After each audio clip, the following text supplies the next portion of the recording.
नमस्कार, आप देख रहे हैं न्यूज 24। आपके साथ मैं हूं रवि ठाकुर। महाराष्ट्र की महायुति सरकार बड़े जोरों शोरों से लाडकी बहन योजना लेकर आई थी। इस योजना के तहत प्रदेश की महिलाओं को हर महीने 1500 रुपए दिए जा रहे हैं। चुनाव से ठीक पहले इस तरह की योजनाओं के पीछे का मकसद भी साफ है, लेकिन लगता है कि अब यही योजना महायुति सरकार के लिए गले की फांस बन गई है।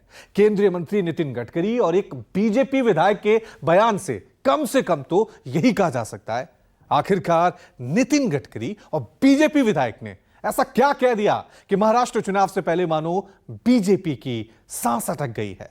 यह रिपोर्ट देखिए। हा एवढा उत्साह जो आहे हा दिसल्यानंतर आपल्या सरकारने माहेरचा आहेर मुख्यमंत्री माझी लाडकी बहीण योजना यशस्वी झाली, सुपरहिट झाली, याचा आनंद मला आहे।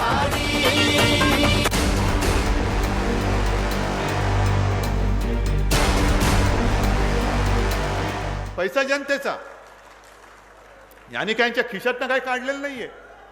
हा तुमच्या सगळ्या जनतेचा हक्काचा पैसा आहे। तोच आपल्याला म्हणजे आपल्या घरामध्ये महिलांची मतं घेण्यासाठी म्हणून ते देत आहेत। अब वो जब आएगी, अभी लाडली बहन योजना शुरू होगी तो सब्सिडी का पैसा उनको भी उस काम के लिए देना पड़ा, तो नेचुरल अटक गई। लाडकी बहन बनी फांस, महायुति की अटक गई सांस।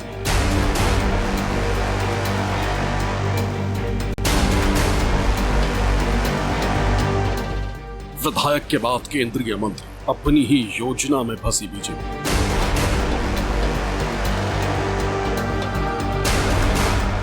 महाराष्ट्र में सत्ता की लड़ाई सरकार के खजाने पर आई।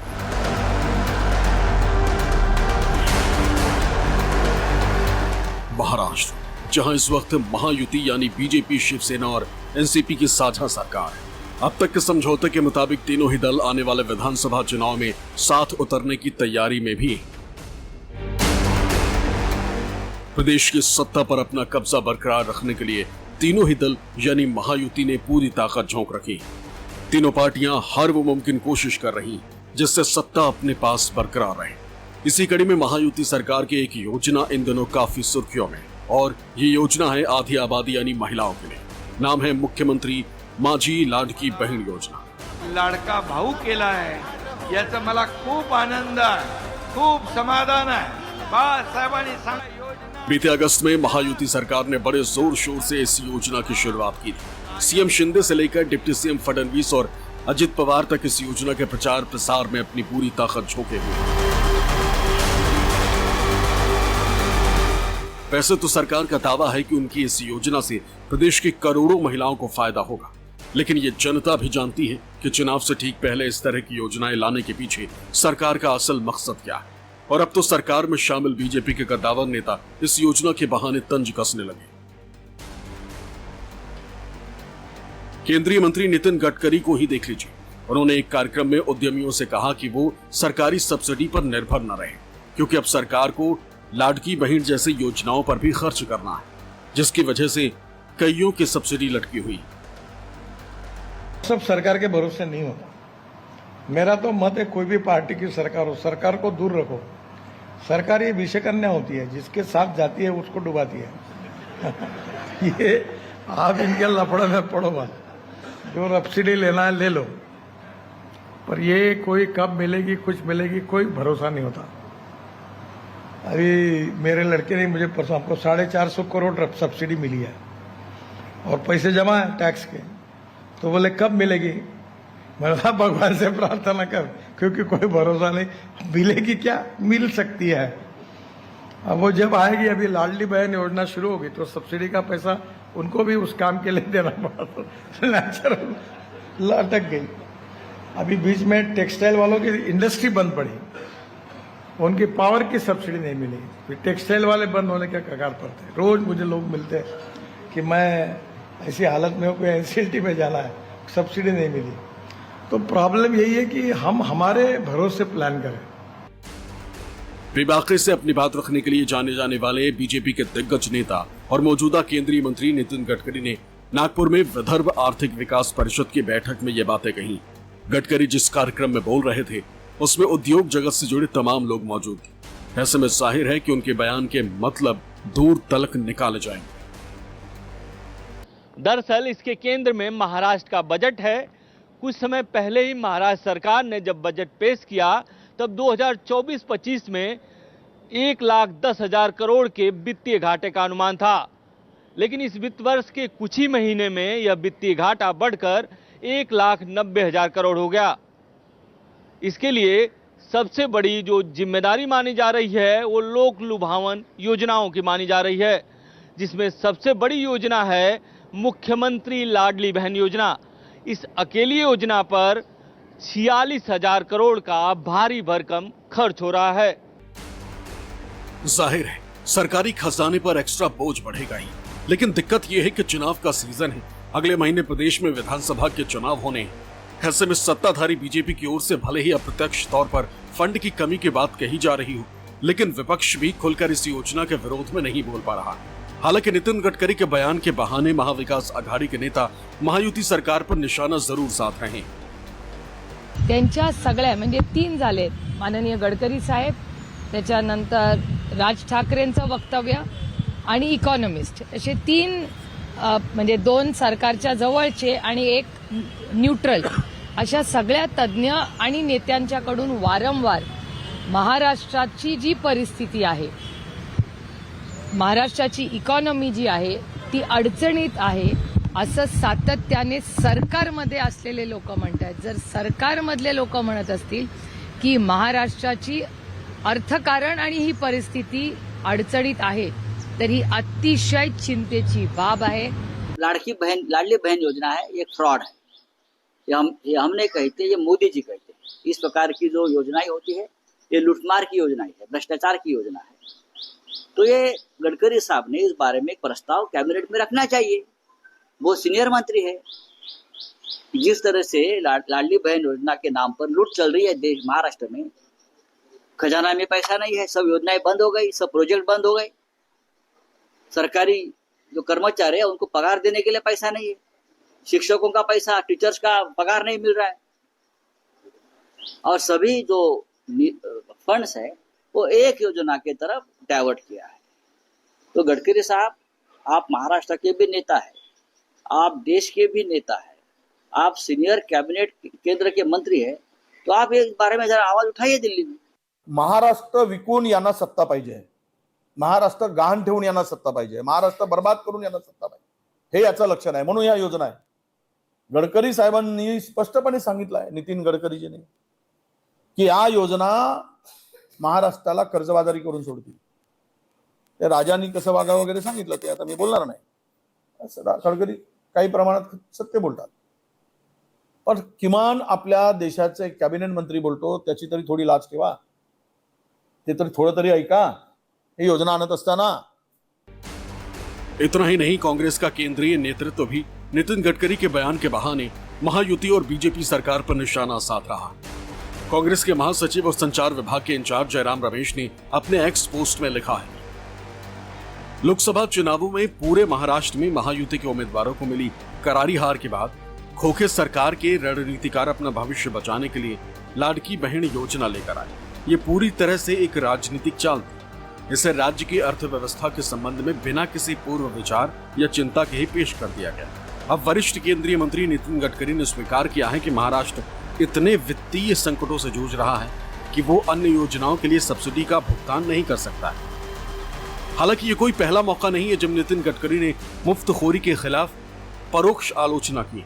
इससे पहले भी कई दफे गडकरी किसी न किसी बहाने मुफ्तखोरी के खिलाफ अपनी राय रखते रहे।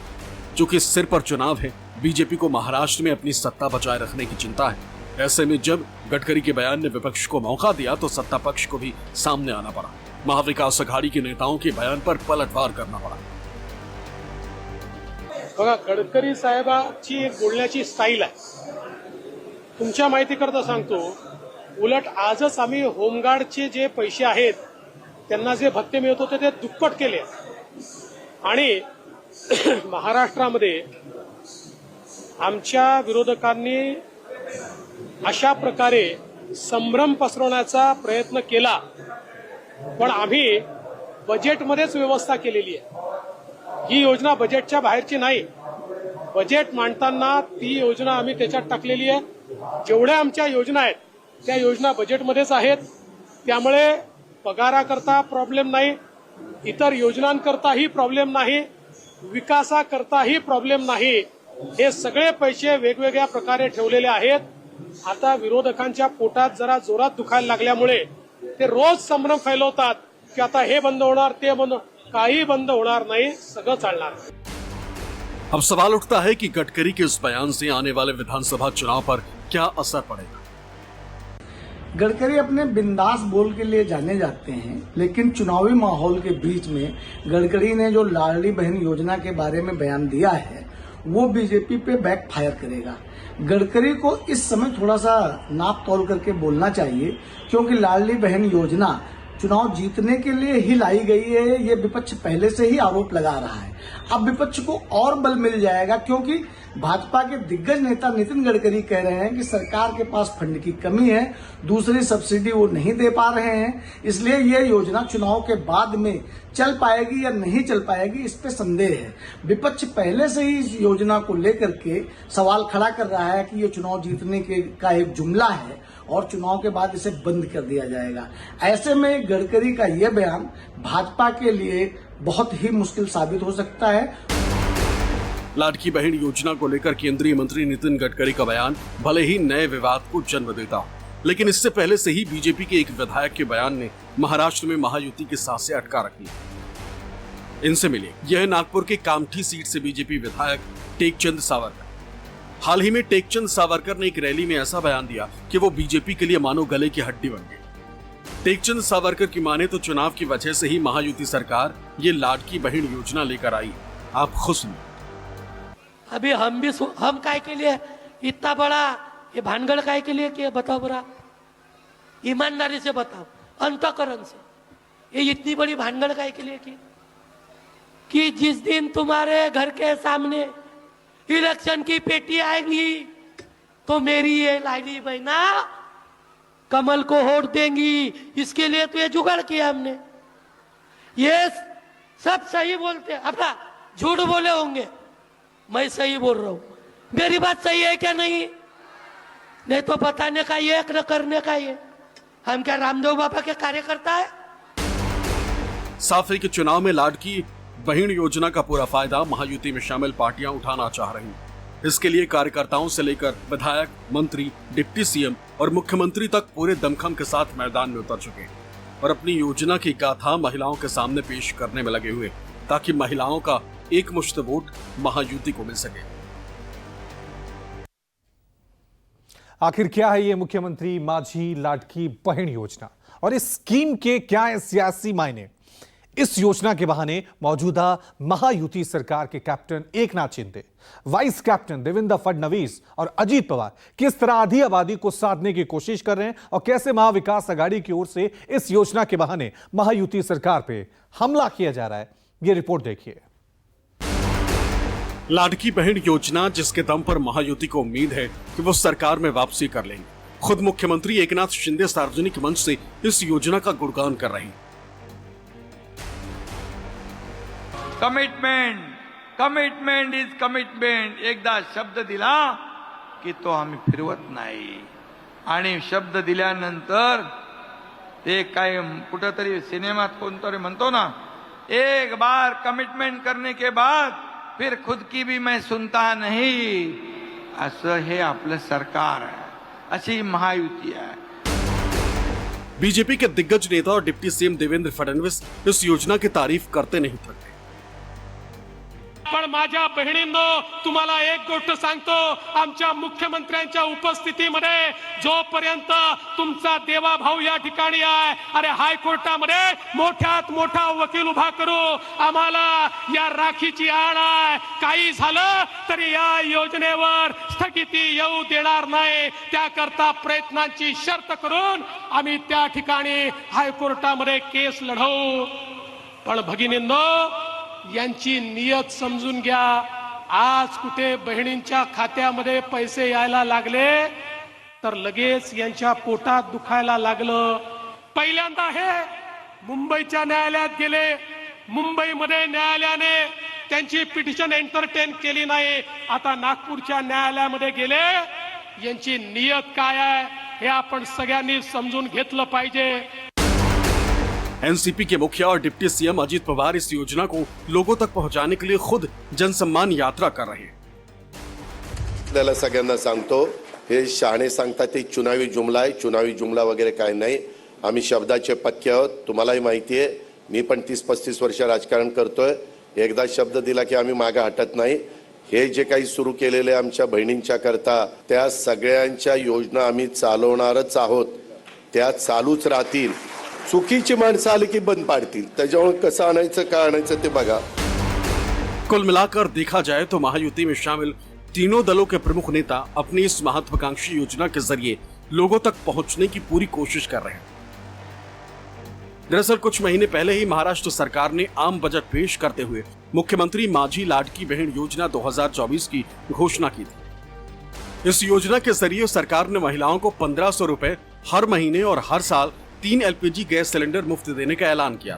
पहले इस योजना के तहत आवेदन करने की आखिरी तारीख 31 जुलाई थी, जिसे बाद में बढ़ाकर पहले 31 अगस्त किया गया और फिर आवेदन की आखिरी तारीख 30 सितंबर तक रखी गई. इस योजना की घोषणा भले ही जुलाई में की गई थी, लेकिन आधिकारिक कार्यक्रम 17 अगस्त को हुआ था. तब राज्य सरकार ने इस योजना को रक्षाबंधन से भी जोड़ा था. शुरुआती परीक्षण के तौर पर तकरीबन 30 लाख महिलाओं को उनके खाते में 2 किस्त की रकम 3000 रुपए भेजे गए थे. अब राज्य सरकार का दावा है कि 29 सितंबर तक इस योजना का लाभ लेने के लिए 2.5 करोड़ से ज्यादा महिलाओं ने आवेदन किया है, जिसमें से कई महिलाओं के खाते में सितंबर के आखिरी हफ्ते में पैसे भेजे जा चुके हैं. प्रदेश सरकार की ओर से जारी एक आंकड़े के मुताबिक 25 सितंबर को 34,34,388 महिलाओं के खाते में कुल 1545.47 करोड़ रुपए ट्रांसफर किए गए, जिसमें कुछ ऐसी महिलाएं हैं जिनको एक साथ 3 किस्तें भेजी गई. वहीं 26 सितंबर को 38,98,705 महिलाओं के खाते में 584.8 करोड़ रुपए भेजे गए. इनमें कुछ ऐसी महिलाएं हैं जिनके खाते में सिर्फ तीसरी किस्त भेजी गई. इसके बाद 29 सितंबर को 34,74,116 महिलाओं के बैंक अकाउंट में 521 करोड़ रुपए हस्तांतरित किए गए. माना जा रहा है कि इनमें भी अधिकतर वो महिलाएं हैं जिन्हें पहले 2 किस्तें मिल चुकी हैं और इस दिन सिर्फ तीसरी किस्त उनके खाते में भेजी गई. मतलब साफ है कि चुनाव के तारीखों के ऐलान से पहले ज्यादा से ज्यादा महिलाओं के खाते में ज्यादा से ज्यादा किस्तें चली गई, ताकि चुनाव के दौरान महिलाओं के बीच जाने से महायुति की पार्टियों का अलग माहौल बने. और ये बात विपक्ष भी बखूबी जानता है. लिहाजा विपक्ष यानी महाविकास आघाड़ी में शामिल दल सरकार की इस योजना को नाटक बता रहे हैं. कारण यांना महाराष्ट्र लुटायचं आहे. मध्यंतरी आपले आता काय झाले, ती एक घोषणा त्यांनी योजना केली, लाडकी बहीण. हरकत नाही, चांगली आहे. लाडकी बहीण म्हटल्यानंतर बहिणीला पहिला भाऊ कोण ते तरी दाखवा ना. कारण हा म्हणतो मी तुझा भाऊ, तो म्हणतो मी तुझा भाऊ, तो म्हणतो नाही मी तुझा भाऊ. सगळेच म्हणजे जनतेचा पैसा आणि हे सगळे फुकट खाऊ. पैसा जनतेचा, यानी काय यांच्या खिशातनं काही काढलेलं नाहीये. हा तुमच्या सगळ्या जनतेचा हक्काचा पैसा आहे. तोच आपल्याला म्हणजे आपल्या घरामध्ये महिलांची मतं घेण्यासाठी म्हणून ते देत आहेत. मग कशाला आपण घोषणा करतोय?